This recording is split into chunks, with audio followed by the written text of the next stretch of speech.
Hi friends. நம்ம Tamil Nadu public service commission பார்த்தீங்கன்னா வேலைவாய்ப்பு அறிவிச்சிருக்காங்க. இன்றைக்கி தான் நோட்டிஃபிகேஷன் வெளியிட்டிருக்காங்க. 15/5/2024.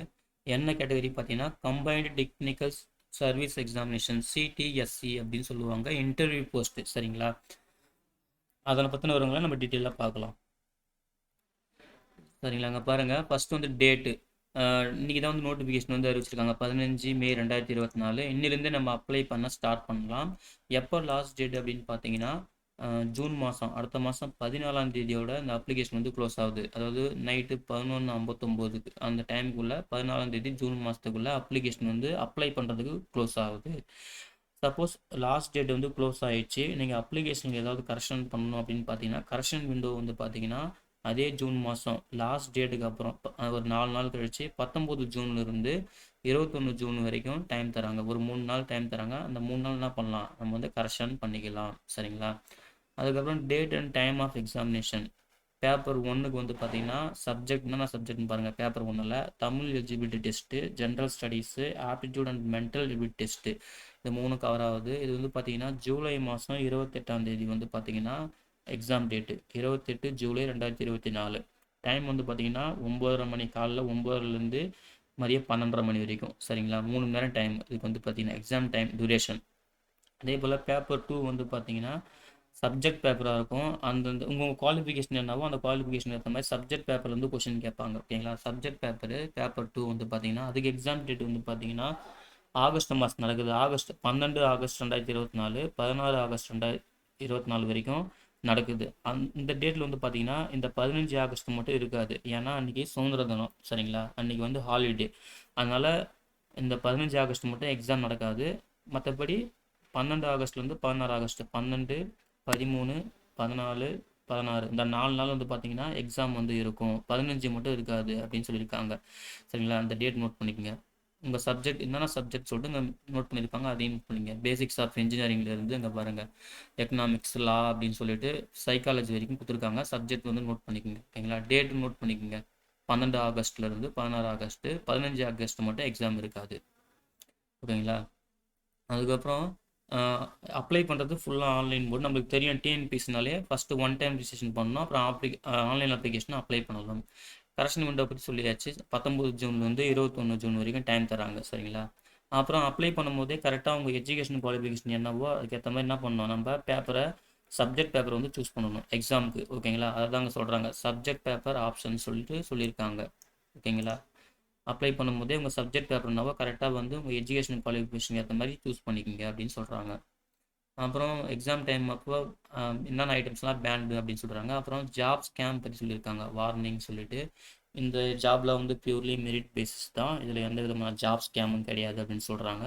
அப்புறம் போஸ்ட் அண்டு வேக்கன்சி மொத்தம் பார்த்திங்கன்னா 20 கேட்டகரிக்கான போஸ்ட் சொல்லியிருக்காங்க. அதை அப்புறம் இந்த ஃபஸ்ட்டு காலம் சீரியல் நம்பர், செகண்ட் காலம் பார்த்தீங்கன்னா இந்த name of the post category. மொத்தம் 20 கேட்டகரி இருக்குது போஸ்ட், சரிங்களா?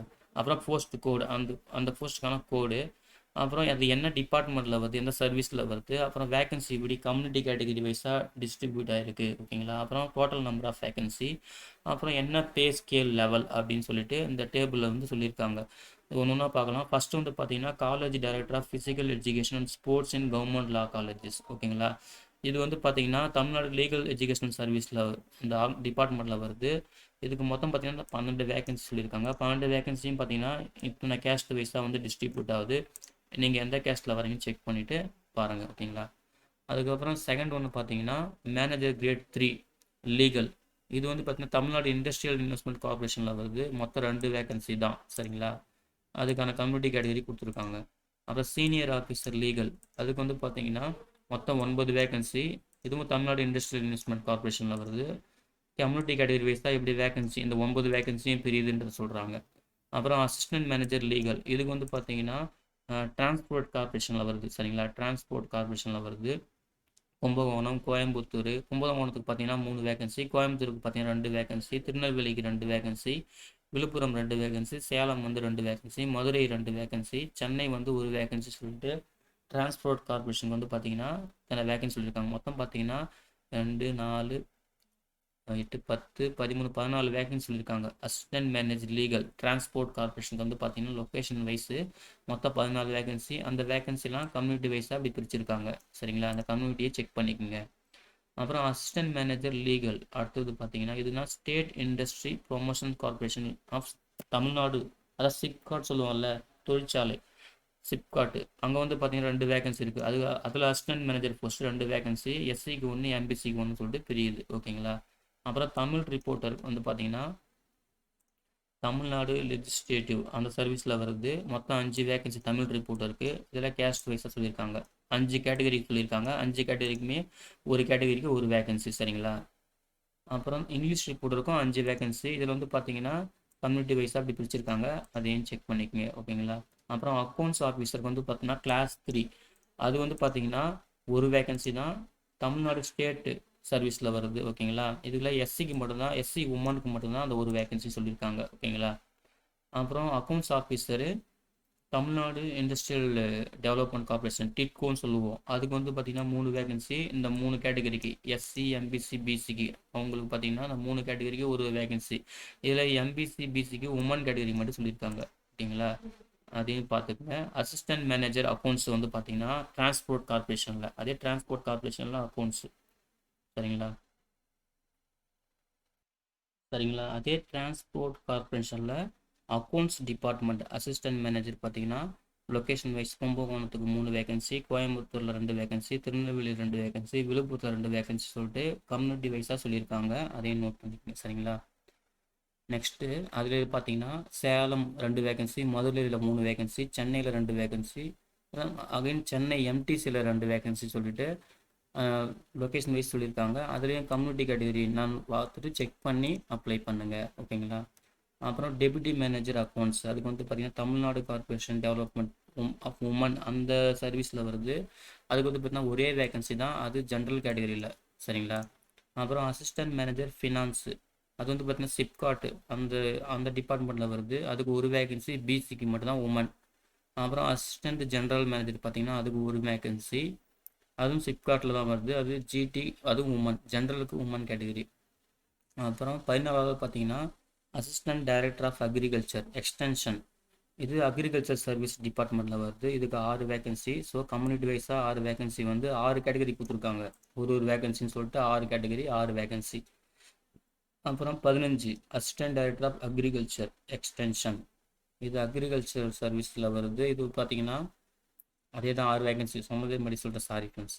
நெக்ஸ்ட் வந்து பார்த்தீங்கன்னா அசிஸ்டன்ட் டைரக்டர் ஆஃப் ஸ்டாட்டிஸ்டிக்ஸ் 15வது, இது தமிழ்நாடு ஸ்டாட்டிஸ்டிக்ஸ் சர்வீஸில் வருது. மொத்தம் 17 வேகன்சி. இது வந்து பார்த்தீங்கன்னா கம்யூனிட்டி வைஸாக அப்படி பிரிச்சிருக்காங்க.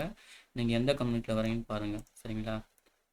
நெக்ஸ்ட்டு 16வது பார்த்தீங்கன்னா assistant director of social welfare and women empowerment department. சரிங்களா. தமிழ்நாடு ஜென்ரல் சர்வீஸ் 16வது போஸ்ட்டு. இது பார்த்தீங்கன்னா 3 வேகன்சி. இந்த 3 வேகன்சியும் பார்த்தீங்கன்னா கம்யூனிட்டி வைஸாக சொல்லியிருக்காங்க. இதையுமே செக் பண்ணிக்கோங்க. அப்புறம் senior assistant director of boilers. சரிங்களா. பாய்லர்ஸ் சொல்லியிருக்காங்க. இது வந்து பார்த்தீங்கன்னா மொத்தம் 4 வேகன்சி இருக்குது. இது Tamil Nadu boiler service public work டிபார்ட்மெண்ட்டில் வருது. இதுலேயும் கம்யூனிட்டி வைஸாக இந்த 4 வேகன்சியும் ஒரு கேட்டகரிக்கு ஒரு வேகன்சியாக பிரியுது. சரிங்களா. இந்த 4 வேகன்சி. 18வது பார்த்தீங்கன்னா பர்சர் பார்த்தீங்கன்னா தமிழ்நாடு எஜுகேஷன் சர்வீஸில் வருது. சரிங்களா. இது வந்து பார்த்தீங்கன்னா 6 வேகன்சி. இந்த 6 வேகன்சி இந்த கேஸ்ட் வைஸாக அப்படி பிரியுது. ஓகேங்களா. இது பர்சருக்கு 6 வேகன்சி. நெக்ஸ்ட் 19 பார்த்தீங்கன்னா assistant director of town and planning town and country planning வந்து பார்த்தீங்கன்னா தமிழ்நாடு ஜென்ரல் சர்வீஸில் வருது. Housing and urban development department. இதுக்கு 4 வேகன்சி. கம்யூனிட்டி வைஸ் தான் 4 வேகன்சியும் பெரியுது. அப்புறம் அசிஸ்டன்ட் மேனேஜர் ப்ராஜெக்ட் அது வந்து பார்த்தீங்கன்னா 2 வேகன்சி. இது Tamil Nadu urban finance infrastructure development கார்பரேஷனில் வருது. இது எஸ்சிஐக்கு ஒரு வேகன்சி, அதாவது women category, SCA women category, PSTM அந்த கேட்டகரியில் வரணும். அப்புறம் என்பிசிடிசி அந்த கேட்டகரியில் வரணும். ஒரு வேகன்சியாக பெரியுது. இதில் மொத்தம் 2 வேகன்சி தான். மொத்தம் வந்து பார்த்தீங்கன்னா 112 வேகன்சி சொல்லியிருக்காங்க. சரிங்களா. டோட்டலாக வந்து பார்த்தீங்கன்னா 118 வேகன்சி. அப்புறம் இந்த டேபிளில் வந்து என்னென்ன அப்ரிவேஷன்ஸ்லாம் யூஸ் பண்ணியிருக்காங்கன்றதை அங்கே பார்த்து செக் பண்ணிக்கோங்க.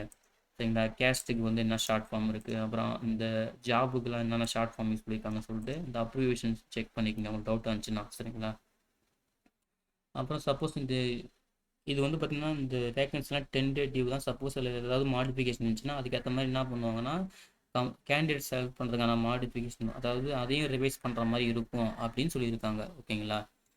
அப்புறம் ஏஜ் ஏஜ் லிமிட் வந்து பார்த்தீங்கன்னா மினிமம் 21 வயசு கம்ப்ளீட் ஆகிருக்கணும் அப்படின்னு சொல்லியிருக்காங்க. அப்புறம் மேக்ஸிமம் ஏஜ் வந்து டேபிள் சொல்லியிருக்காங்க. இந்த ஃபர்ஸ்ட் டேபிள் வந்து பார்த்தீங்கன்னா இது candidates not belongs to SC, SC, ST, MBC, BC, BCM இவங்கள தவிர மற்றவங்களுக்கு தான் இந்த டேபிள் சரிங்களா. இவங்கள தவிர அதாவது இந்த ப்ராக்கெட்டில் ஹைலைட் பண்ணியிருக்கேன் பார்த்தீங்களா, இவங்கள தவிர மற்றவங்களுக்கு தான் இந்த ஏஜ் லிமிட் வந்து அப்ளிகேபிள்.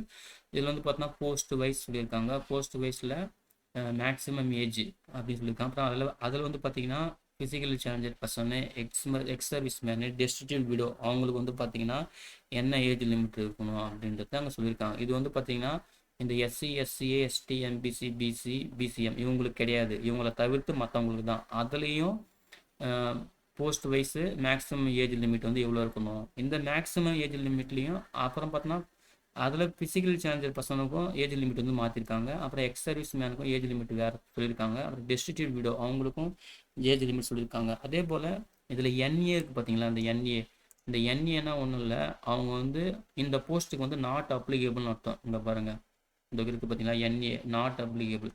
இந்த ஃபிசிக்கலி சேலஞ்சர் பர்சன் பார்த்தீங்கன்னா இந்த போஸ்ட்டுக்கு வந்து எங்கெங்கெல்லாம் என்ஏ இருக்கோ அது வந்து அவங்க நாட் அப்ளிகேபிள், அவங்க வந்து அப்ளை பண்ணக்கூடாது, அந்த போஸ்ட்டுக்கு அவங்க நாட் எலிஜிபிள்னு அர்த்தம். அதே போல் இங்கே நோ மேக்ஸிமம் ஏஜ் லிமிட் இருக்கா, அது வந்து பார்த்தீங்கன்னா இந்த டெஸ்டிடியூட் விடோ உங்களுக்கு no maximum age limit. No maximum age லிமிட்னா மேக்ஸிமம் 60 வயசை தாண்டி இருக்கக்கூடாது, அதான் சொல்கிறாங்க சரிங்களா. அதுதான் கீழே சொல்லியிருக்காங்க ஓகேங்களா. நோ மேக்ஸிமம் ஏஜ் லிமிட்னா 60 வயசு வந்து தாண்டி இருக்கக்கூடாது. என்ஏனா அந்த போஸ்ட்டுக்கு வந்து நாட் எலிஜிபிள், அவங்க அப்ளை பண்ணக்கூடாது, அதுதான் அங்கே சொல்லியிருக்காங்க பாருங்கள். அந்த 3 பாயிண்ட்ஸ் சொல்லியிருக்காங்க பாருங்கள். இந்த டேபிள் கீழே இருக்குது பார்த்தீங்களா, அந்த 3 பாயிண்ட்டு. நீங்கள் என்ன பண்ணுறீங்க, நீங்கள் எந்த கேட்டகரியில் வரீங்க, உங்களுக்கு எந்த போஸ்ட் எலிஜிபிள் இருக்குது, உங்களுக்கான மேக்ஸிமம் எலிஜிபிலிட்டி என்னான்னு சொல்லிட்டு இங்கே செக் பண்ணிக்கோங்க சரிங்களா. அதே போல் செகண்ட் டேபிள் இது வந்து பார்த்தீங்கன்னா அங்கே வந்து சொல்லியிருந்தாங்க இல்லையா, அந்த இது வந்து பார்த்தீங்கன்னா BC, BCM, MBC, SC, SC, ST இவங்களுக்கு வந்து இந்த டேபிள். இது வந்து இவங்கள தவிர்த்து மற்றவங்களுக்கு தான் இந்த டேபிள் சரிங்களா. அதுக்கப்புறம் இந்த BC, BCM, MBC, SC, SC, ST இவங்களெலாம் பார்த்தீங்கன்னா இந்த டேபிள், இவங்களுக்கான மேக்ஸிமம் ஏஜ். அதில் வந்து நீங்கள் physical challenger person, ex service man, destitute கேட்டகரியில் வரீங்கன்னா அவங்களுக்கான மேக்ஸிமம் ஏஜ் லிமிட் என்ன அப்படின்னு சொல்லிட்டு இந்த கேட்டகரியாக சொல்லியிருக்காங்க. இதையுமே செக் பண்ணிக்கோங்க சரிங்களா. அதை சொல்கிறேன், இங்கே என்ஏனா அந்த போஸ்ட்டுக்கு அவங்க நாட் அப்ளிகேபிள் அப்படின்னு அர்த்தம் ஓகேங்களா. நோ மேக்ஸிமம் ஏஜ் லிமிட்னா மேக்ஸிமம் 60 வயசு தாண்டி இருக்கக்கூடாது, அதனால தான் அப்படி சொல்லியிருக்காங்க சரிங்களா. அதுக்கப்புறம் இந்த டேபிளில் வந்து என்னென்ன அப்ளிகேஷன்ஸ் யூஸ் பண்ணியிருக்காங்கன்றதை இங்கேயும் நோட் பண்ணி உங்கள் டவுட் இருந்துச்சுன்னா கிளியர் பண்ணிவிடுங்க சரிங்களா. நெக்ஸ்ட் வந்து பார்த்தீங்கன்னா இந்த சொல்லியிருக்காங்க பாருங்கள், நோ மேக்ஸிமம் ஏஜ் லிமிட் அப்படின்னு பார்த்தீங்கன்னா கேண்டிடேட் வந்து சுல் நாட் ஹேவ் கம்ப்ளீட்டட் 60 இயர்ஸ் ஓகேங்களா. இந்த டேட்டுக்குள்ளே 60 வயசு வந்து கம்ப்ளீட் பண்ணியிருக்கக்கூடாது அப்படின்னு சொல்லியிருக்காங்க. இல்லைனா இந்த செலெக்ஷன் அப்போ அப்பாயின்மெண்ட் அப்போ இந்த இந்த இயர் 60 வயசு வந்து கம்ப்ளீட் ஆகிருக்கக்கூடாது அப்படின்னு சொல்கிறாங்க ஓகேங்களா. அதே போல் இந்த ஏஜ் ப்ரூஃபுக்கு வந்து இந்த ஏஜ் வந்து கிளைம் பண்ணணும் அப்படின்னா அதுக்கு சப்போர்ட்டிங் டாக்குமெண்ட் வந்து நீங்கள் வந்து அப்போ வந்து அப்லோட் பண்ணணும் அப்படின்னு சொல்லியிருக்காங்க. அதான் அந்த date of birth, supporting document of date of birth. ஒன்று எஸ்எல்சி மார்க் ஷீட்டு இல்லை 12th மார்க் ஷீட்டு வந்து நீங்கள் வந்து அப்லோட் பண்ணியிருக்கணும், ப்ரூஃபாக கொடுக்கணும் அப்படின்னு சொல்கிறாங்க. அதுக்கப்புறம் எஜுகேஷனல் குவாலிஃபிகேஷன் வந்து பார்த்தீங்கன்னா போஸ்ட் வைஸ் சொல்லியிருக்காங்க சரிங்களா. இது வந்து பார்த்தீங்கன்னா எஜுகேஷனல் குவாலிஃபிகேஷனு ஃபஸ்ட்டு வந்து பார்த்தீங்கன்னா போஸ்ட் வைஸ் சொல்லியிருக்காங்க. College director of physical education வந்து பார்த்தீங்கன்னா மாஸ்டர் டிகிரி வந்து ஃபிசிக்கல் எஜுகேஷனில் இருக்கணும், மினிமம் 55% மார்க். இதுவே மற்ற கேட்டகரியாக இருந்தாங்கன்னா எஸ்சி, எஸ்டி, இந்த பேக்வர்ட் கிளாஸு அவங்களாம் இருந்தீங்கன்னா ஃபிசிக்கலி சேலஞ்சர் பர்சனாக இருந்தீங்கன்னா 50% இருந்தால் போதும் அப்படின்னு சொல்லியிருக்காங்க. அதுக்கப்புறம் பார்த்தீங்கன்னா பிஹெச்டி வந்து கண்டிப்பாக முடிச்சிருக்கணும். அதாவது இந்த 3 கேட்டகரியில் வரல அப்படின்னு பார்த்தீங்கன்னா இங்கே பாருங்கள், அல்லது இல்லைன்னா பிஹெச்டி முடிச்சிருக்கணும், இந்த ஃபிசிக்கல் எஜுகேஷனில் பிஹெச்டி முடிச்சிருக்கணும் அப்படின்னு சொல்லியிருக்காங்க. இது முடிச்சிருந்தாலும் ஓகேன்னு சொல்லியிருக்காங்க. இது வந்து பார்த்தீங்கன்னா ஃபஸ்ட்டுக்கு போஸ்ட்டுக்கு. செகண்ட் கேட்டகரி வந்து பார்த்தீங்கன்னா மேனேஜர் கிரேட் 3, இதுக்கு பாருங்கள் டிகிரி இன் லா முடிச்சிருக்கணும் தான் போதும் அப்படின்னுக்காங்க, அதாவது டிகிரி இன் லா முடிச்சிருக்கணும். அப்புறம் தேர்ட் வந்து பார்த்தீங்கன்னா சீனியர் ஆஃபீஸருக்கு லீகல் வந்து பார்த்தீங்கன்னா BL degree from law college முடிச்சிருக்கணும். அப்புறம் அசிஸ்டன்ட் மேனேஜர் லீகலுக்கு வந்து பார்த்தீங்கன்னா must possess degree in law ஓகேங்களா, பிஎல் முடிச்சிருந்தா போதும். அதுக்கப்புறம் must have knowledge of corporates laws, labour laws, experience in original side of city civil courts, இதெல்லாம் வந்து ஒரு எக்ஸ்பீரியன்ஸ் இருக்கணும் அப்படின்னு சொல்லியிருக்காங்க, இந்த நாலேஜ் இருக்கணும் அப்படின்னு சொல்லியிருக்காங்க. அப்புறம் அசிஸ்டன்ட் மேனேஜர் 5வது பார்த்தீங்கன்னா assistant manager legal degree in law முடிச்சிருக்கணும் அப்படின்னு சொல்லியிருக்காங்க. அப்புறம் 6வது தமிழ் ரிப்போர்ட்டர் வந்து பார்த்தீங்கன்னா மஸ்ட் ஹோல்டு பேச்சுலர் டிகிரி, ஏதாவது ஒரு பேச்சுலர் டிகிரி இருக்கணும். அதே போல் ஷார்ட் ஹேண்டு தமிழ் வந்து பார்த்தீங்கன்னா 120 வேர்ட்ஸ் பர் மினிட் வந்து ஹை ஸ்பீடில் டைப் பண்ணணும். அந்த அளவுக்கு டைப் ரைட்டிங் ஸ்போர்ட்ஸ் சீனியர் கிரேடும் முடிச்சிருக்கணும்னு சொல்லியிருக்காங்க. சரிங்களா? சரிங்களா? இது வந்து தமிழ் ரிப்போர்ட்டருக்கான எலிஜிபிலிட்டி. டிகிரி முடிச்சிருக்கணும். ஷார்ட் ஹேண்டில் 120 வேர்டு வந்து ஹை ஸ்பீடில் டைப் பண்ணணும். டைப் ரைட்டிங் கோர்ஸ் முடிச்சிருக்கணும் சீனியர் கிரேடில் அப்படின்னு சொல்லியிருக்காங்க. அதே போல் தான் இங்கிலீஷ் ரிப்போர்ட்டருக்குமே டிகிரி ஏதாவது முடிச்சிருக்கணும். அப்புறம் 180 வேர்ட்ஸ் பர் மினிட்ல ஹை ஸ்பீடில் டைப் பண்ணணும். டைப் ரைட்டிங் கோர்ஸ் சீனியர் கிரேடில் முடிச்சிருக்கணும் அப்படின்னு சொல்லியிருக்காங்க. அப்புறம் எட்டாவது பார்த்தீங்கன்னா அக்கௌண்ட்ஸ் ஆஃபீஸர் கிளாஸ் 3. இது வந்து பார்த்தீங்கன்னா ஃபைனல் எக்ஸாமினேஷன். இந்த சார்ட்டர்ட் அக்கௌண்ட் இருக்கு பார்த்தீங்கன்னா அந்த கோர்ஸ் முடிச்சிருக்கணும். சார்ட்டர்ட் அக்கௌண்ட் இல்லைனா காஸ்ட் அக்கௌண்ட்ஸ் அது வந்து பார்த்தீங்கன்னா ஃபைனல் எக்ஸாமினேஷன் வந்து ப்ரொசஸ் பண்ணியிருக்கணும், பாஸ் பண்ணியிருக்கணுன்றாங்க. அப்புறம் அக்கௌண்ட்ஸ் ஆஃபீஸர் 9வது பார்த்தீங்கன்னா அக்கௌண்ட்ஸ் ஆஃபீஸர் இது வந்து பார்த்தீங்கன்னா அதே போல் சார்ட்டர்ட் அக்கௌண்ட் வந்து ஃபைனல் எக்ஸாம் வந்து பாஸ் பண்ணியிருக்கணும் அப்படின்னு சொல்லியிருக்காங்க. அதே போல் 1 இயர் எக்ஸ்பீரியன்ஸ் இருக்கணும் அப்படின்னு சொல்லியிருக்காங்க இந்த 9வது போஸ்ட்டுக்கு அக்கௌண்ட்ஸ் ஆஃபீஸருக்கு. சரிங்களா? நெக்ஸ்ட் வந்து பாருங்கள், அதே போல் அவங்களுக்கு இந்த பட்ஜெட் ஆப்ரேஷன் ரிவைசல் ப்ரிப்பரேஷன் சொல்லிட்டு இந்த ஃபீல்டில் வந்து எக்ஸ்பீரியன்ஸ் இருக்கணும் அப்படின்னு சொல்லிட்டு சொல்லியிருக்காங்க. 10வது பாருங்கள் அசிஸ்டன்ட் மேனேஜர் அக்கௌண்ட்ஸ். சரிங்களா? இது வந்து பார்த்தீங்கன்னா சார்ட்டர்ட் அக்கௌண்ட் இது முடிச்சிருக்கணும் அப்படின்னு சொல்லியிருக்காங்க. ICW இந்த கோர்ஸ் வந்து முடிச்சிருக்கணும். அப்புறம் ஃபைனல் எக்ஸாமில் பாஸ் பண்ணியிருக்கணும் அப்படின்னு சொல்லியிருக்காங்க. அப்புறம் டெபுட்டி மேனேஜர் வந்து பார்த்தீங்கன்னா மஸ்ட் ஹேவ் ஃபைனல் எக்ஸாம். அது இதே போல் சார்ட்டர்ட் அக்கௌண்ட் தான் வந்து காஸ்ட் அக்கௌண்ட் இல்லைனா MBA ஃபினான்ஸ் வந்து பாஸ் பண்ணியிருக்கணும் டெபுட்டி மேனேஜருக்கு வந்து சொல்லியிருக்காங்க. சரிங்களா? சரிங்களா? அதான் டெப்டி மேனேஜர் அக்கௌண்ட்ஸ் இந்த 11வது போஸ்ட்லேருந்து பாருங்கள். இந்த 10வதுலேருந்தே பாருங்கள், இதுக்கும் சார்ட்டர்ட் அக்கௌண்ட் முடிச்சிருந்தா போதும். அதே போல் இந்த 11வது டெப்டி மேனேஜர் அக்கௌண்ட்ஸ் இதுக்கும் பார்த்தீங்கன்னா சார்ட்டர்ட் அக்கௌண்ட்டை ஃபைனல் எக்ஸாம் முடிச்சிருக்கணும். அப்புறம் மினிமம் 3 இயர்ஸ் எக்ஸ்பீரியன்ஸ் இருக்கணும்னு சொல்லியிருக்காங்க. அப்புறம் 12வது பாருங்கள் அசிஸ்டன்ட் மேனேஜரு இதுக்கு பார்த்தீங்கன்னா இதே போல் சார்ட் அக்கௌண்ட்டில் வந்து பாஸ் பண்ணியிருந்தாலே போதும் ஃபைனல் எக்ஸாமில் அப்படின்னு சொல்லியிருக்காங்க. ஃபினான்ஸ் இல்லைனா MBA ஃபினான்ஸ் முடிச்சிருந்தா போதும் சொல்லியிருக்காங்க இந்த 12வது போஸ்ட்டுக்கு. சரிங்களா? MBA finance. 11வது போஸ்ட் பார்த்தீங்கன்னா அசிஸ்டன்ட் மேனேஜர் அசிஸ்டன்ட் ஜென்ரல் மேனேஜருக்கு வந்து பார்த்தீங்கன்னா டிகிரி இன் இன்ஜினியரிங். சரிங்களா? செகண்ட் கிளாஸில் பாஸ் பண்ணியிருந்தாலும் பிரச்சனை இல்லை. ஓகேங்களா? டிகிரி இன்ஜினியரிங் முடிச்சிருந்தா போதும். டிகிரி இன்ஜினியரிங் முடிச்சிருக்கணும். 5 இயர்ஸ் எக்ஸ்பீரியன்ஸ் இருக்கணும். ஓகேங்களா? 5 years back experience reputed industry commercial concern independent senior capacity அப்படின்னு சொல்லிட்டு 5 இயர்ஸ் ஆஃப் எக்ஸ்பீரியன்ஸ் இருக்கணும் அப்படின்னு சொல்லியிருக்காங்க. டிகிரி இன்ஜினியரிங்கில் டிகிரி முடிச்சிருக்கணும். 5 இயர்ஸ் ஆஃப் எக்ஸ்பீரியன்ஸ் இருக்கணும் அப்படின்னு சொல்லியிருக்காங்க. அப்புறம் அசிஸ்டன்ட் டைரக்டர் ஆஃப் அக்ரிகல்ச்சர் அது பார்த்தீங்கன்னா degree of MSc in agriculture எக்ஸ்டென்ஷனில் அப்படி இல்லைன்னா அக்ரிகல்ச்சர் எக்கனாமிக்ஸில் வந்து பார்த்தீங்கன்னா டிகிரி வந்து முடிச்சிருக்கணும் அப்படின்னு சொல்லியிருக்காங்க. அப்புறம் 15வது post assistant director of statistics அதுக்கு வந்து பார்த்தீங்கன்னா must hold first class degree in statistics or mathematics or economics or applied economics or business economics சொல்லிட்டு இதில் வந்து ஃபஸ்ட் கிளாஸில் வந்து டிகிரி முடிச்சிருக்கணும் அப்படின்னு சொல்லியிருக்காங்க. அப்புறம் with not less than 60% of mark அப்படின்னு சொல்லியிருக்காங்க. ஓகேங்களா? நோட் பண்ணிக்கோங்க. அப்புறம் அப்படி இல்லை பார்த்தீங்கன்னா masters degree in statistics mathematics or economics or applied economics or applied statistics or applied mathematics or business economics or operations research mathematical economics or எக்கனாமெட்ரிக்ஸ்னு சொல்லிட்டு இதில் வந்து முடிச்சிருந்தாலும் ஓகே தான் மாஸ்டர் டிகிரி அப்படின்னு சொல்லிட்டு சொல்லியிருக்காங்க. சரிங்களா? இது அசிஸ்டன்ட் டைரக்டர் ஆஃப் ஸ்டாட்டிஸ்டிக்ஸ். அப்புறம் 14வது போஸ்ட் பார்த்தீங்கன்னா assistant director social welfare and women empowerment department அதுக்கு பார்த்தீங்கன்னா must possess postgraduate degree in home science or psychology or sociology or child development or food and nutrition or social work or rehabilitation science அப்படின்னு சொல்லிட்டு இத்தனை course சொல்லியிருக்காங்க. இதில் வந்து post graduate வந்து முடிச்சிருக்கணும் அப்படின்னு சொல்லியிருக்காங்க. அப்புறம் 17 senior assistant director of boilers இதுக்கு வந்து பார்த்தீங்கன்னா டிகிரி இன் மெக்கானிக்கல் இன்ஜினியரிங் வந்து முடிச்சிருக்கணும். அப்படி இல்லைன்னா டிகிரி இன் AMEI அப்படி சொல்லுவாங்க. AMEI ஆஃப் இன்ஜினியர்ஸ் அப்படின்னு சொல்லுவாங்க. அதெல்லாம் முடிச்சிருந்தா கூட ஓகே தான் அப்படின்னு சொல்லிட்டு இருக்காங்க. அதே போல் must have undergone training as practical engineer design construction operation maintenance சொல்லிட்டு ட்ரைனிங் வந்து போயிருக்கணும் அப்படின்னு சொல்லியிருக்காங்க. அதுக்கப்புறம் 18வது போஸ்ட் பஸ்ஸாருக்கு வந்து பார்த்தீங்கன்னா must have passed post graduate degree in public administration. ஓகேங்களா? PG இன் பப்ளிக் அட்மினிஸ்ட்ரேஷன் அப்படி இல்லைன்னா MBA. சரிங்களா? போஸ்ட் கிராஜுவேட் டிகிரி அதாவது MBA முடிச்சிருக்கணும் ஃபினான்ஸில் வந்து அப்படின்னு சொல்லியிருக்காங்க. அப்புறம் எக்ஸ்பீரியன்ஸ் வந்து இருக்கணும் அப்படின்னு சொல்லியிருக்காங்க. இதையும் செக் பண்ணிக்கோங்க.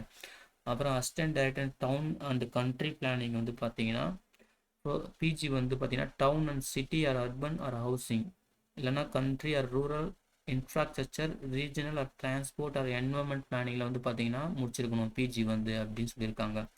அப்படி இல்லைன்னு பார்த்தீங்கன்னா institute of architect process BArch. சரிங்களா?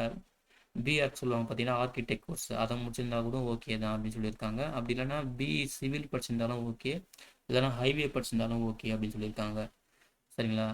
அப்புறம் அதுவும் இல்லைனா வேறு ஆப்ஷன் சொல்லியிருக்காங்க பாருங்கள், associate member of institute of இன்ஜினியர்ஸில் இருந்தால் கூட ஓகே தான் சிவில் இன்ஜினியரிங்கில் அப்படின்னு சொல்லியிருக்காங்க. அப்படி இல்லைன்னா bachelor of planning and bachelor of technology இது முடிச்சிருந்தாலும் ஓகே தான். எதுக்குன்னா இந்த assistant director of town and country பிளானிங்க்கு 19 இத்தனை ஆப்ஷன் சொல்லியிருக்காங்க. நீங்கள் இதில் ஏதாவது ஒரு டிகிரி வந்து ஹோல்டு பண்ணியிருந்தாலும் நீங்கள் இதுக்கு வந்து எலிஜிபிள் ஆவீங்க. சரிங்களா, அதுதாங்க இத்தனை ஆப்ஷன் சொல்லியிருக்காங்க. மொத்தம் 5 ஆப்ஷன்ஸ் இருக்குது.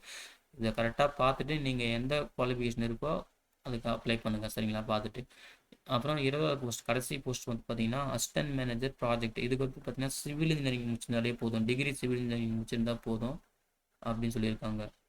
ஓகேங்களா, அப்படி இல்லைன்னா master degree in business administration அது கூடவே. ஓகேங்களா, அப்புறம் 3 இயர்ஸ் வந்து பார்த்தீங்கன்னா எக்ஸ்பீரியன்ஸ் இருக்கணும் அப்படின்னு சொல்லியிருக்காங்க. அங்கே பாருங்கள், டிகிரி இன் சிவில் இன்ஜினியரிங் முடிச்சிருக்கணும் அண்டு கூடவே பார்த்தீங்கன்னா master degree in business admin அதாவது எம்பிஏ முடிச்சிருக்கணும்னு சொல்லியிருக்காங்க.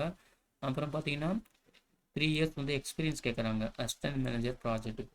ஓகேங்களா, இது வந்து பார்த்தீங்கன்னா இதோட போஸ்ட் வைஸ் கேட்டகரி அதுக்கான எஜுகேஷன் குவாலிஃபிகேஷன் வந்து முடிஞ்சிச்சு. சரிங்களா, நீங்கள் என்ன பண்ணுறீங்க, கரெக்டாக ஒரு டைம் செக் பண்ணிவிட்டு உங்களுக்கு எந்த குவாலிஃபிகேஷன் எந்த போஸ்ட்டுக்கு அப்ளை பண்ணுறீங்களோ அதை கரெக்டாக செக் பண்ணிங்க ஒரு டைம். சரிங்களா, இதுதான் ஃப்ரெண்ட்ஸ் எஜுகேஷன் குவாலிஃபிகேஷன். 20 போஸ்ட் சொல்லியிருக்காங்களா, அந்த 20 போஸ்ட் வைஸுக்கான education qualification plus technical qualification. Technical qualification அவங்க கேட்குற ஸ்கில்லு ப்ளஸ் எக்ஸ்பீரியன்ஸ். ஓகேங்களா, இதுதான் வந்து.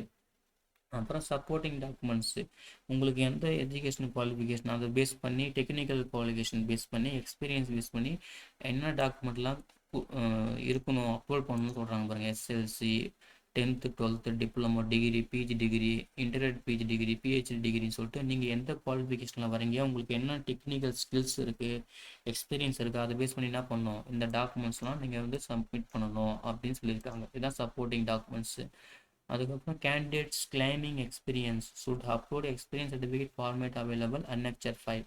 உங்களுக்கு வந்து எக்ஸ்பீரியன்ஸ் இருக்குது அந்த ஃபீல்டு அப்படின்னு பார்த்தீங்கன்னா நீங்கள் என்ன பண்ணணும்னா இந்த நோட்டிஃபிகேஷன் கீழே வந்து பார்த்தீங்கன்னா அன்னெக்சர் 5ல் அதுக்கான ஃபார்மேட் கொடுத்துருக்காங்க. அந்த ஃபார்மேட் தான் என்ன பண்ணணும், ஃபில் பண்ணி நீங்கள் சர்டிஃபிகேட் வந்து அப்லோட் பண்ணணும், சப்மிட்டும் பண்ணணும். சரிங்களா, அதுதான் கிளியராக சொல்லியிருக்காங்க.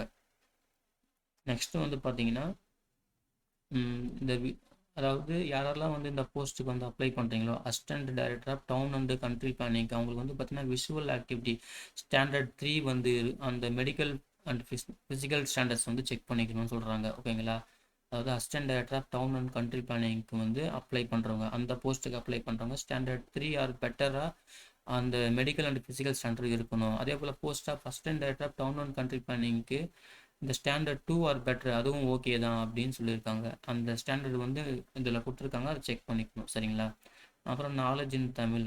தமிழ் வந்து பார்த்தீங்கன்னா நீங்கள் ஃபஸ்ட்டு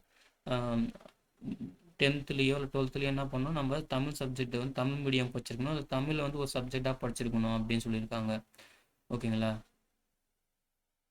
நெக்ஸ்ட் வந்து பார்த்தீங்கன்னா அதை சொல்லியிருக்கேன் பார்த்தீங்கன்னா restriction of apply for the examination. சரிங்களா, அதாவது என்ஏனா நாட் அப்ளிகபிள்னு சொன்னாங்கல்ல, அந்த ஃபிசிக்கலி சேலஞ்சர் பர்சன்ஸ் அதை பற்றி வந்து எந்தெந்த போஸ்ட்டுக்கு யாராவது நாட் அப்ளிகபிள்ன்றது அங்கே சொல்லியிருக்காங்க, அதையும் செக் பண்ணிக்கோங்க. சரிங்களா, அதுக்கப்புறம் only women candidates are eligible for applying post of assistant director social welfare and women's empower department. இந்த போஸ்ட்டுக்கு வந்து உமன் கேண்டிடேட் மட்டும்தான் எலிஜிபிள் அப்படின்னு சொல்லியிருக்காங்க. அதை நான் அங்கேயே சொல்லிட்டேன். சரிங்களா, அப்புறம் வேறு என்னென்னா இப்போ வந்து இந்த ஃபிசிக்கலி சேலஞ்சர் பர்சன்ஸ் இருக்காங்க பார்த்தீங்களா, மாற்றுத்திறனாளிகள், அவங்க வந்து பார்த்தீங்கன்னா எந்தெந்த போஸ்ட்டுக்கு எந்த மாதிரிலாம் அவங்களுக்கு வந்து அந்த குறைபாடுகள் அப்படி இருக்கலாம் அப்படின்றத அங்கே சொல்லியிருக்காங்க. அதாவது suitable category of benchmark disabilities எந்தெந்த குறைபாடுகள் எந்தெந்த போஸ்ட் வைஸ் இருக்கலான்றது அங்கே தெளிவாக சொல்லியிருக்காங்க. எல்வினா லோ விஷன்னு, ஹெச்ஹெச்னா ஹார்ட் ஆஃப் இயரிங் அப்படின்னு சொல்லிட்டு இந்த அப்ரிவேஷன்ஸ் கொடுத்துருக்காங்க பாருங்கள். நீங்கள் வந்து பார்த்துட்டு தெளிவாக செக் பண்ணிவிட்டு நீங்கள் வந்து அந்த போஸ்ட்டுக்கு வந்து அப்ளை பண்ணுங்கள். ஓகேங்களா, இதுதான் கிளியரான டேபிள். இந்த டேபிள் நோட் பண்ணி வச்சுட்டு நீங்கள் எந்த போஸ்ட்டுக்கு ட்ரை பண்ண போகிறீங்க, உங்களுக்கு அந்த சூட்டபிலிட்டி இருக்கா அப்படின்றத செக் பண்ணிவிட்டு அப்ளை பண்ணணும். சரிங்களா, அப்புறம் பிளான் ஆஃப் எக்ஸாமினேஷன் வந்து பார்த்தீங்கன்னா இது வந்து பாருங்கள் கம்பைன்டு, இது வந்து ஜென்ரலாகவே 2 ஸ்டேஜாக வந்து பிரிச்சிருக்காங்க. ரிட்டன் எக்ஸாமு இன்டர்வியூன்னு சொல்லிட்டு ஃபார் ஆல் த போஸ்ட்டு. அதுக்கப்புறம் except post of college director of physical education, அதை தவிர்த்து மற்ற எல்லா போஸ்ட்டுக்குமே 2 ஸ்டேஜ் தான், ரிட்டன் எக்ஸாமு, இன்டர்வியூ. இந்த post of college director of physical education வந்து பார்த்தீங்கன்னா மொத்தம் 3 ஸ்டேஜ், அதுக்கு மட்டுமே 3 ஸ்டேஜ். எதுக்குன்னா காலேஜ் டைரக்டர் ஆஃப் ஃபிசிக்கல் எஜுகேஷனுக்கு வந்து 3 stage. Written exam, physical fitness, இன்டர்வியூன்னு சொல்லிட்டு 3 ஸ்டேஜ் இருக்குது. இதை தவிர்த்த மற்ற எல்லா போஸ்ட்டுக்கும் பார்த்தீங்கன்னா 2 ஸ்டேஜ் தான், ரிட்டன் எக்ஸாமு, இன்டர்வியூ மட்டும் அப்படின்னு சொல்லியிருக்காங்க. சரிங்களா? அதே போல் ஃபிசிக்கல் சர்டிஃபிகேட் வெரிஃபிகேஷனுக்கு முன்னாடி ஆன் ஸ்க்ரீன் சர்டிஃபிகேட் வெரிஃபிகேஷன் இருக்கும் அப்படின்னு சொல்லியிருக்காங்க. மினிமம் குவாலிஃபைங் மார்க் வந்து பார்த்தீங்கன்னா பேரா 6ல் வந்து சொல்லியிருக்காங்க. சரிங்களா? அப்புறம் இன்டர்வியூ வந்து பார்த்தீங்கன்னா 60 மார்க் இருக்குது. இதில் நோ மினிமம் குவாலிஃபைங் மார்க்ஸ் அப்படின்னு சொல்லியிருக்காங்க. 60 மார்க் இன்டர்வியூ, ஆனால் மினிமம் குவாலிஃபைங் மார்க்னு எதுவும் மென்ஷன் பண்ணலை. அதுக்கப்புறம் வந்து பார்த்தீங்கன்னா இந்த ஃபைனல் செலெக்ஷன் வந்து எப்படி சொல்கிறாங்கன்னு பாருங்கள். Final selection made total marks obtained by the candidate part B of paper 1 paper 2. அதாவது பார்ட் பியில் பேப்பர் 1 பேப்பர் 2 பார்த்து தான் அந்த ரேங்க் கொடுப்பாங்க. அதை வச்சு தான் இந்த பேப்பர் 1 பேப்பர் 2 ரிசல்ட்ஸ், அந்த மார்க்கு ப்ளஸ் இன்டர்வியூ இது எல்லாமே சேர்த்து தான் அப்பாயின்மெண்ட் வந்து கொடுக்கறதுக்கான லிஸ்ட்டு வந்து சொல்லுவாங்க அப்படின்னு சொல்லியிருக்காங்க. சரிங்களா? அதுக்கப்புறம் appearance in paper 1 paper 2 interview இந்த 3மே வந்து பார்த்தீங்கன்னா கம்பல்சரின்னு சொல்லியிருக்காங்க. சரிங்களா? அப்புறம் ஃபிசிக்கல் ஃபிட்னஸ் டெஸ்ட் ஃபார் இந்த college director of physical education போஸ்ட்டுக்கு பார்த்தீங்கன்னா அதுக்கு ஃபிசிக்கல் ஃபிட்னஸ் டெஸ்ட் பற்றி சொல்லியிருக்காங்க. அது எந்த ஸ்டாண்டர்டில் இருக்கணும், மென்னுக்கும் உமனுக்கும் சொல்லிட்டு தனித்தனியாக டேபிள் சொல்லியிருக்காங்க. அதையுமே செக் பண்ணியிருக்குங்க. அப்புறம் ஸ்கீம் ஆஃப் எக்ஸாமினேஷன். சரிங்களா? இது வந்து பார்த்தீங்கன்னா தமிழ் ரிப்போர்ட்டர், இங்கிலீஷ் ரிப்போர்ட்டர் அவங்கள தவிர்த்து for post other then Tamil reporter, English reporter இவங்களை தவிர்த்து மற்றவங்களுக்கு தான். அவங்களுக்கு வந்து பார்த்தீங்கன்னா பேப்பர் 1 பேப்பர் 2ன்னு சொல்லிட்டு 2 பிரியுது. பேப்பர் 1 பார்த்தீங்கன்னா தமிழ் எலிஜிபிள் டெஸ்ட்டு. அது வந்து பார்த்தீங்கன்னா 10th ஸ்டாண்டர்டில் வந்து கொஸ்டின் கேட்பாங்க. சரிங்களா? 10th ஸ்டாண்டர்ட் பேஸ் பண்ணி கொஸ்டின் கேட்பாங்க. Number of questions 100, maximum mark 150. Minimum qualifying mark வந்து பார்த்தீங்கன்னா எல்லாத்துக்குமே 60 சொல்லியிருக்காங்க. சரிங்களா? அதாவது 40% மினிமம் குவாலிஃபைங் மார்க் வந்து பார்த்தீங்கன்னா 40%. 60 மார்க் எடுத்தால் நீங்கள் பாஸ்.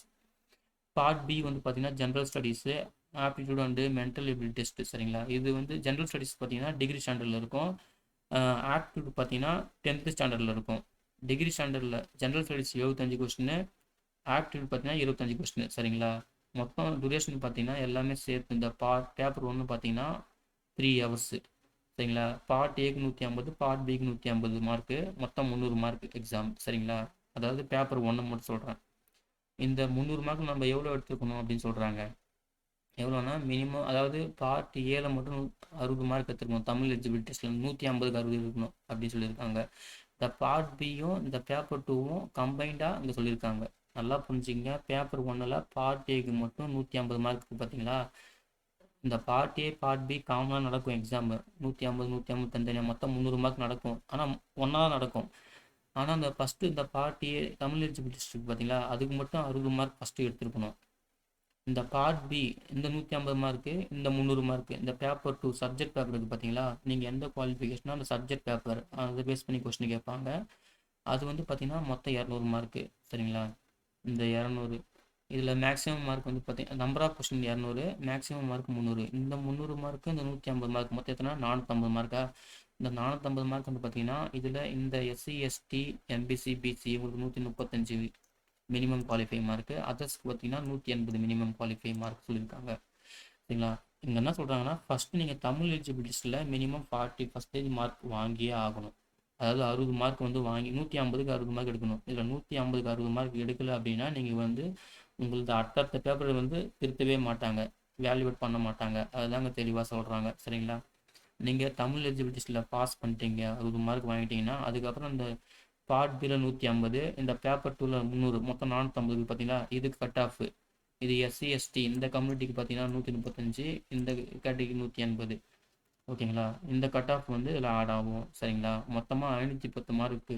இதில் நீங்கள் தமிழ் எலிஜிபிலிட்டிஸில் ஃபஸ்ட்டு பாஸ் பண்ணால் தான் மற்ற பேப்பர் வந்து திருத்துவாங்க. நல்லா நோட் பண்ணிக்கோங்க. சரிங்களா? இது இந்த தமிழ் ரிப்போர்ட்டர், இங்கிலீஷ் ரிப்போர்ட்டர் இவங்களை தவிர்த்து மற்றவங்களுக்கான இந்த ஸ்கீம் தான் அது வந்து. இதே தமிழ் ரிப்போர்ட்டராக இருந்தாங்கன்னா சரிங்களா, இந்த நேம் ஆஃப் த போஸ்ட்டு இப்போ அவங்க சொல்லியிருக்காங்க பார்த்தீங்கன்னா சப்ஜெக்ட் பேப்பர் டிகிரி ஸ்டாண்டர்ட் இருக்கும், இல்லை பிஜி டிகிரியில் இருக்கும் சொல்லியிருக்காங்க பார்த்தீங்கன்னா. சப்ஜெக்ட் பேப்பரை பற்றி சொல்லியிருக்காங்க. பேப்பர் 2 சப்ஜெக்ட் பேப்பர் என்னென்ன போஸ்ட்டுக்கு என்னென்ன சப்ஜெக்ட் பேப்பர் இருக்குது. சரிங்களா? என்ன ஸ்டாண்டர்டில் கொஸ்டின் இருக்கும் அப்படின்னு சொல்லியிருக்காங்க பாருங்கள். இதையும் நோட் பண்ணிக்கோங்க. ஓகேங்களா? அதுக்கப்புறம் இது தமிழ் ரிப்போர்ட்டர், இங்கிலீஷ் ரிப்போர்ட்டர் அந்த கேட்டகரிக்கு அப்ளை பண்ண போகிறீங்கன்னா அவங்களுக்கும் அதே போல் பார்ட் 1 பேப்பர் 1 பேப்பர் 2 இருக்குது. பேப்பர் 1ல் தமிழ் எலிஜிபிள் டெஸ்ட் அதே தான், சேம் தான். ஆனால் சப்ஜெக்ட் பேப்பர் மட்டும் பார்த்தீங்கன்னா டிப்ளமோ ஸ்டாண்டர்டில் இருக்கும். 100 கொஸ்டின் தான். ஆனால் 300 மார்க்கு. அவங்களும் அதே போல் தான் தமிழ் எலிஜிபிலிட்டி டெஸ்ட்டில் பாஸ் பண்ணால் மட்டும்தான் பார்ட் பி பேப்பரையும் பேப்பர் 2 சப்ஜெக்ட் பேப்பரையும் திருத்துவாங்க. இல்லைனா திருத்த மாட்டாங்க. நீங்கள் அப்போ ரிஜெக்ட் ஆகிடுவீங்க. ஓகேங்களா? Part B paper 2 subject paper இந்த 450 மார்க்ஸ் சேர்த்து இந்த 450 கட் ஆஃப் பார்த்தீங்கன்னா SC ST SC MBC BC BCM பார்த்தீங்கன்னா 135 மினிமம் குவாலிஃபை மார்க். அதாவது 450க்கு 135. அதே போல் அதர்ஸுக்கு வந்து பார்த்தீங்கன்னா 180. சரிங்களா? நல்லா நோட் பண்ணிங்க. தமிழ் எலிஜிபிலிட்டிஸில் ஃபஸ்ட்டு பாஸ் பண்ணணும். அதை பாஸ் பண்ணால் தான் மற்ற பேப்பரை வேல்யூட் பண்ணுவாங்க. அப்புறம் பேப்பர் 2 இதில் பேப்பர் 2 சப்ஜெக்ட் பேப்பர் பார்த்தீங்கன்னா தமிழ் ரிப்போர்ட் இருக்குது, ஸ்டெனோகிராஃபி இன் தமிழ். ஓகேங்களா? அது சிலபஸ்லாம் இந்த நோட்டிஃபிகேஷன் பாட்டமில் இருக்குது, அதை பார்க்கலாம். டிப்ளமோ ஸ்டாண்டர்ட் தான். English report stenography in English. ஓகேங்களா? Diploma standard. அப்புறம் இங்கே சொல்லியிருக்காங்க பாருங்கள். Paper 2 part B of paper 1 will be evaluated if candidate secure minimum qualifier mark 40%. 60 mark நீங்கள் தமிழ் எலிஜிபிலிட்டி டெஸ்ட்டில் எடுத்தால் மட்டும்தான் உங்கள் பேப்பர் 2வும் பார்ட் பி ஆஃப் பேப்பர் 1ஐயும் எவால்யூட் பண்ணுவாங்க. அதுதான் அங்கே சொல்லியிருக்காங்க. சரிங்களா? அதே போல் இங்கே பாருங்கள், இங்கிலீஷ் பேப்பரை வந்து கொஷின் பேப்பரை வந்து எந்த மீடியம், அதாவது எந்த லாங்குவேஜில் வந்து செட் பண்ணியிருப்பாங்க அப்படின்னு சொல்கிறாங்க பாருங்கள்.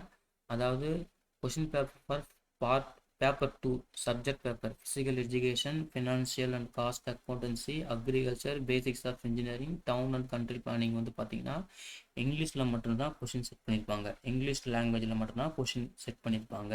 அதாவது இவங்களுக்கு physical educational, financial, cost accountancy, agriculture, basics of engineering, town and country planning, இவங்களுக்குலாம் வந்து பார்த்தீங்கன்னா சப்ஜெக்ட் பேப்பர் வந்து எப்படி இருக்கும், பேப்பர் 2ஓட சப்ஜெக்ட் பேப்பர் பார்த்தீங்கன்னா இங்கிலீஷில் மட்டும்தான், அந்த லாங்குவேஜில் மட்டும்தான் கொஷின் பேப்பர் செட் பண்ணியிருப்பாங்க.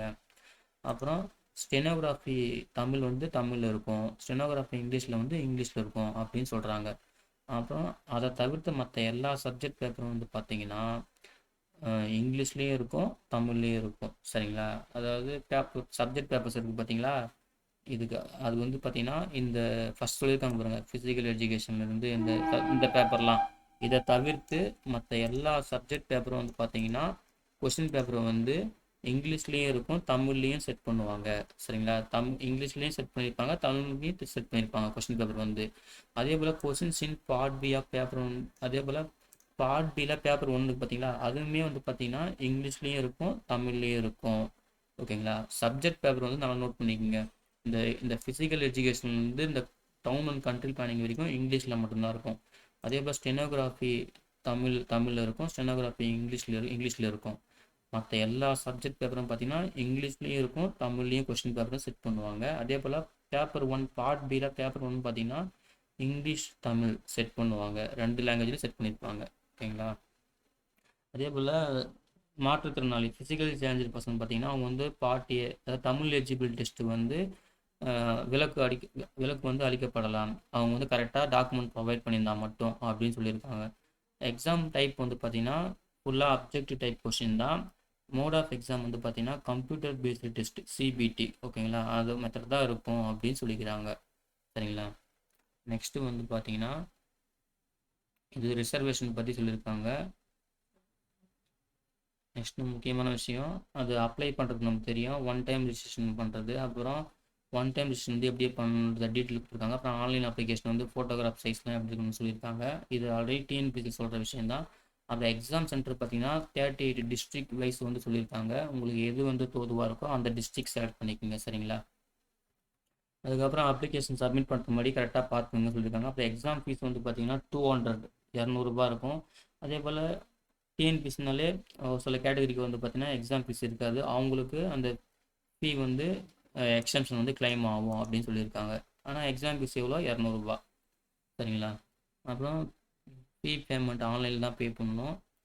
அப்புறம் கரெக்ஷன் விண்டோ சொல்லியாச்சு, அது வந்து டேட் சொல்லியிருக்காங்களா, அது 19 ஜூன்லேருந்து 21 ஜூன் வரைக்கும் 3 நாள் டைம் சொல்லியிருக்காங்க. நெக்ஸ்ட்டு டாக்குமெண்ட்ஸ் வந்து அப்லோட் பண்ணுறது கரெக்டாக அப்லோட் பண்ணணும்னு சொல்லியிருக்காங்க. அப்புறம் நோ ஆப்ஜெக்ஷன் சர்டிஃபிகேட்ஸ் வந்து யாராருக்கெல்லாம் வந்து அப்ளிகேபிள் ஆகுதோ அவங்க வந்து இந்த ஃபார்மேட் எடுத்துக்கணும்.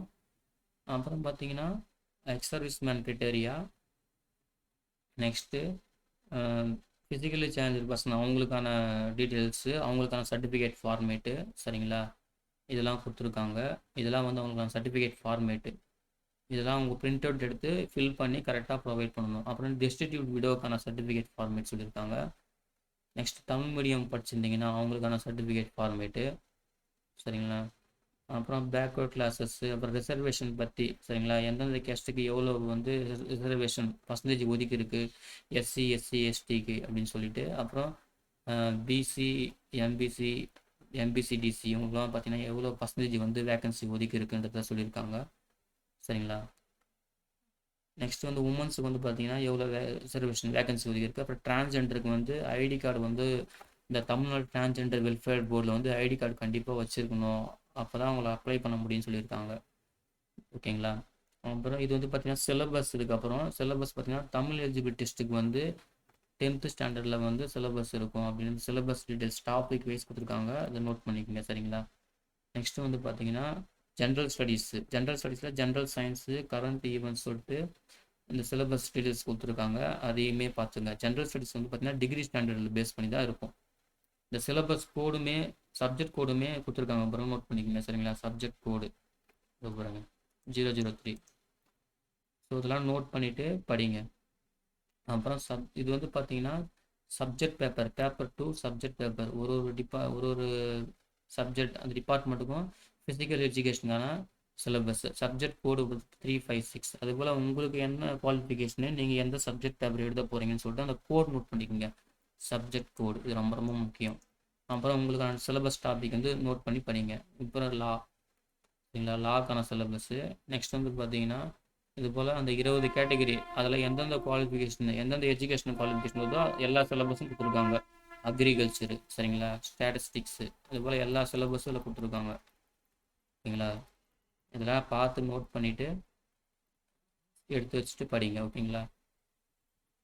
நெக்ஸ்ட் வந்து பார்த்தீங்கன்னா இது வந்து பப்ளிக் அட்மினிஸ்ட்ரேஷன் அந்த சிலபஸ்ஸு. அப்படியே வந்தீங்கன்னா இது ஸ்டெனோகிராஃபி இன் இங்கிலீஷு, சரிங்களா. அதுக்கப்புறம் ஸ்டெனோகிராஃபி இன் தமிழ் அவங்களுக்கும் வந்து பார்த்தீங்கன்னா சிலபஸ் இருக்குது.